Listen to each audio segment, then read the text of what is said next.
Dutch Schulz को मारने का इशारा माफिया लकी लुसियानो ने दे दिया।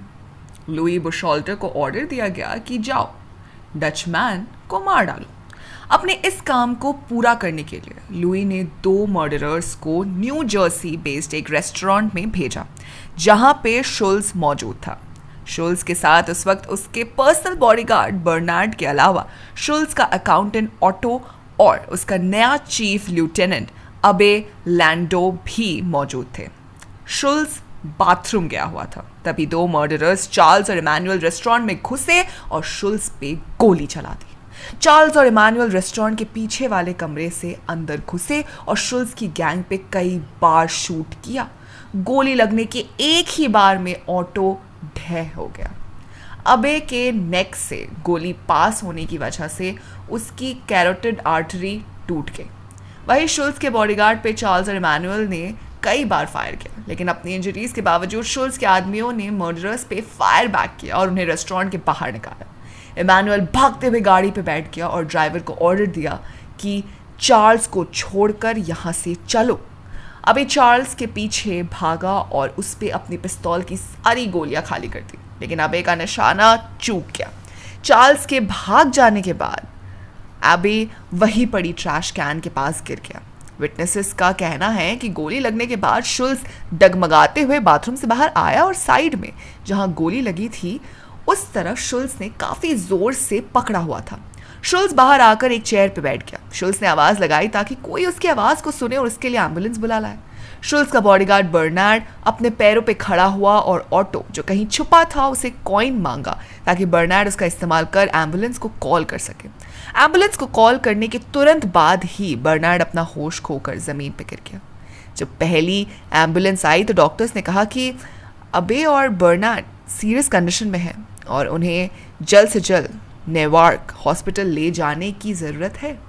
इसके बाद सेकेंड एम्बुलेंस बुलाई गई जिस पर शुल्स और ऑटो को हॉस्पिटल भेजा जाना था। ऑटो बेहोश था लेकिन शुल्स अपने कॉन्शियसनेस में आ और जा रहा था। तब तक पुलिस भी मौके पे पहुंच चुकी थी। वो शुल्स को दिलासा देने की कोशिश कर रही थी और उसे मामले की जानकारी कलेक्ट कर रहे थे। क्योंकि उस वक्त डॉक्टर्स के पास कोई पेन रिलीवर्स नहीं थे, इसी वजह से डॉक्टर्स ने शुल्स के दर्द को कम करने के लिए उसे ब्रांडी दी। जब दूसरा एम्बुलेंस नेवार्क सिटी हॉस्पिटल से आया तो शुल्स ने एम्बुलेंस के एक इंटर्न को $3000 कैश में दिए। शुल्स का कहना था कि वो मर रहा है और जहां वो जा रहा है वहां पे ये पैसा उसका कोई भला नहीं करने वाला। सर्जरी के बाद जब ऐसा लगा कि शुल्स के जिंदा रहने के चांसेस बचे हैं तो उस इंटर्न को चिंता हो गई कि शुल्स उससे अपने पैसे वापस मांगेगा। अबे और बर्नार्ड ने पुलिस को तब तक कुछ भी नहीं बताया जब तक कि दूसरी एम्बुलेंस से खुद शुल्स हॉस्पिटल नहीं पहुंचा था। शुल्स ने आने के बाद उन्हें जानकारी देने की परमिशन दी, लेकिन इसके बाद भी अबे और बर्नार्ड ने कम ही जानकारी पुलिस को दी। 2:20 सुबह के 2:20 में ऑटो जो उन चारों में से सबसे बुढ़ा और कम फिट था वो पहले मर गया। सुबह 6 बजे अबे की एक्सेसिव ब्लीडिंग से मौत हो गई। बर्नार्ड को जब सर्जरी के लिए ले जाया गया तो डॉक्टर उसे देख इतना ज़्यादा हैरान था कि उन्हें विश्वास नहीं हो रहा था कि बर्नार्ड अपनी बॉलिस्टिक ट्रॉमा और खून की कमी के बावजूद जिंदा कैसे था। डॉक्टर्स को समझ नहीं आ रहा था कि आखिर बर्नार्ड का इलाज कैसे किया जाए। गोली लगने के 29 घंटे बाद अपनी चोट की वजह से बर्नार्ड की भी मौत हो गई। सर्जरी में जाने से ठीक पहले शुल्स की रिक्वेस्ट पे उसे कैथोलिक प्रीस्ट से लास्ट राइट्स दी गई। शुल्स का मानना था कि जीसस ने उसे एक क्राइम सिंडिकेट को मारने के काबिल बनाया है और इसी वजह से उसने कन्वर्ट होने का वादा किया था। असल में शुल्स जूविश था लेकिन उसने अपने मन में क्रिश्चियनिटी को अपना लिया था।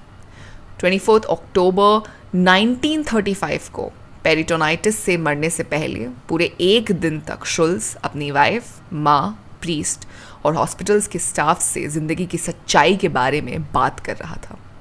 Hawthorne Westchester County New York based Roman Catholic Gate of Heaven कब्रिस्तान में शुल्स को दफनाने की परमिशन दी गई।